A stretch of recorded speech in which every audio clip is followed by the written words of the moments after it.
రేవంత్ ఇప్పటికైనా బీజేపీ ఎప్పటికైనా బీజేపీలో ఒకట మంత్రి కోమరెడ్డిది కూడా అదే బాటట. ఇప్పటికే గడ్కరీ అమిత్ షాతో రహస్య భేటీ అయినట. సీఎం కు మంత్రులకు సమన్వయం లేదట. యూరియా కొరతపై తలో మాటే నిదర్శనం మీడియాతో మాజీ మంత్రి జగదీష్ రెడ్డి అంటాడు.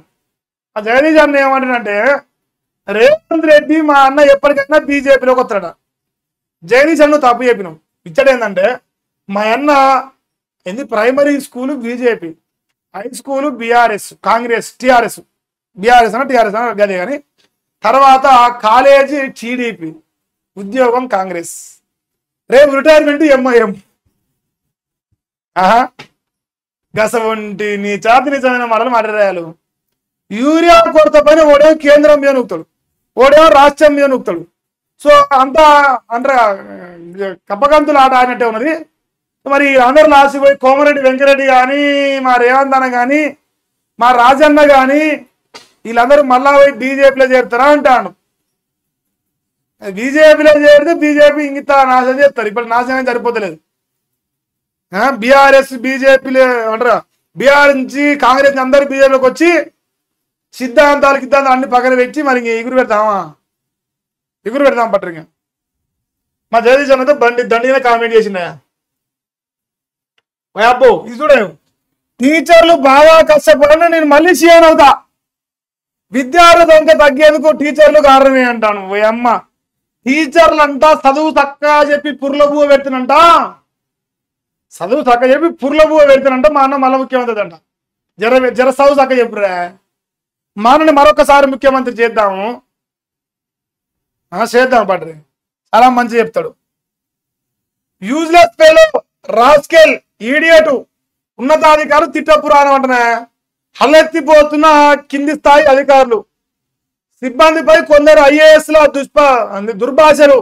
ఇటీవల సచివాలయంలో ఐటీ పరిశ్రమల సెక్రటరీ బూతులతో అధికారికి గుండెపోటు వచ్చినట. విఆర్ఎస్ తీసుకునే యోచనలో మరికొందట. రాజీనామాకు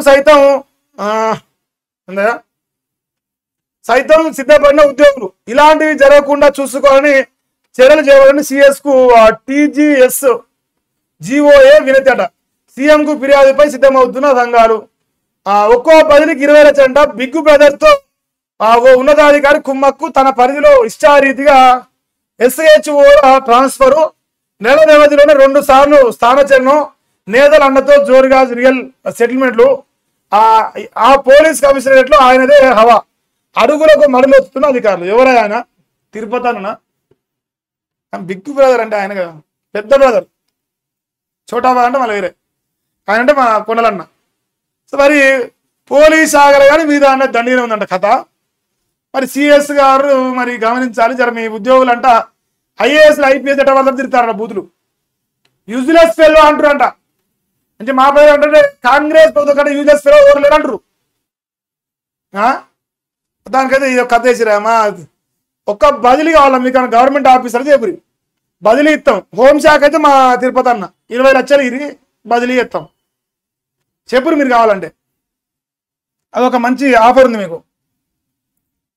ఇండియన్స్ ఇక చాలట. అమెరికా అంతా ఇప్పటికే మీతో నిండిపోయింది. కొత్తగా ఇక్కడికి ఎవరు రావాలని అవసరం లేదు. మీ వల్ల ఉద్యోగాల అవకాశాలు కోల్పోతున్నాం. భారత్కు వ్యతిరేకంగా ట్రంప్ మద్దతుదారుల ప్రచారం జరుగుతుందంట. పోనీ రావద్దంటారా మరి పోకురా. అదే కంపెనీలు మరి ఇక్కడ పెట్టి రాదురా అంటే మన కంపెనీలు పెడతాను పోతున్నాం, జీతగానం అవుతాను పోతున్నాం. ఇలా ప్రపంచంలో ఎక్కడ అవకాశాలు భారత్లో ఉన్నాయి కంపెనీలు పెట్టడానికి, ఎంటర్‌ప్రెన్యూర్స్ గా కావడానికి, స్టార్ట్అప్ కంపెనీలు ఆహ్వానించడానికి. కానీ మనమేమో జీతగానం అవుతాం కానీ ఓనర్లంగా అయ్యి ఓ 4 సంస్థలు పెట్టాలని ఆలోచన మనకు రావట్లే. అంటే మన చదువు అట్లే ఉంది. జీతగాల చదువు నేర్పించారు, ఓనర్ల చదువు నేర్పియలే. బ్రిటిష్ వాడు పెట్టిపోయిన విద్యావిధానంగా. హైడ్రాపేట 50 లక్షలు వసూలట. పహాటి షరీఫ్ లో ఫిర్యాదు చేసిన హైడ్రా ఏసీపీ న్యాయవాది సార్ 3పై కేసు నమోదు. 50 లక్షలా?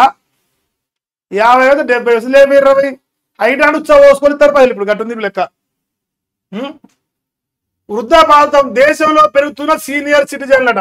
ఇందాక చూసినావా అదే వార్తలో రాసిన వాళ్ళ ఆయన. తెలంగాణ ఈయన ఎటు పోయిండు.